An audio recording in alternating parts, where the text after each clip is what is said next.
ఎన్టీఆర్ జిల్లా వీరులపాడు మండలం తాటిగుంబి గ్రామంలో హృదయ విదారక ఘటన చోటు చేసుకుంది.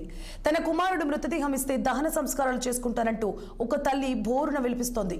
గ్రామానికి చెందిన నాగార్జున తిరుపతిరావు అనే వ్యక్తి వైరా కట్టలేరు వాగులో అకస్మాత్తుగా కాలు జారి పడిపోయాడు.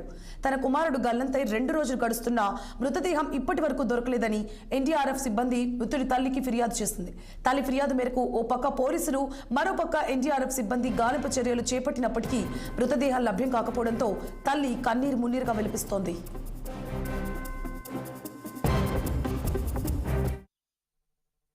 కాలు జారి ఏట్లో చేపలు పట్టడానికి పోతే వాళ్ళతో పాటు పోయిండు.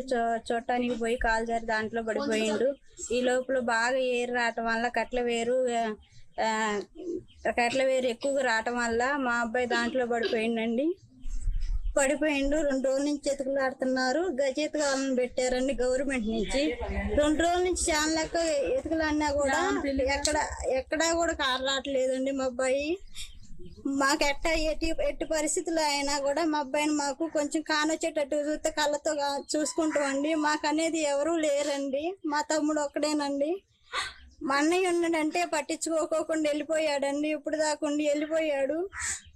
మరి మా పరిస్థితి మీరే సేకరించాలండి. మమ్మల్ని మీరే కాపాడాలండి. గజెతకాలను పెట్టి ఈ ఊరు పెద్ద మనిషి నిన్నటి నుంచి తిరిగి బాగానే చూస్తున్నాడు, కానీ దొరకట్లేదు. మా తమ్ముడు మాకు అప్పు చెప్పండి.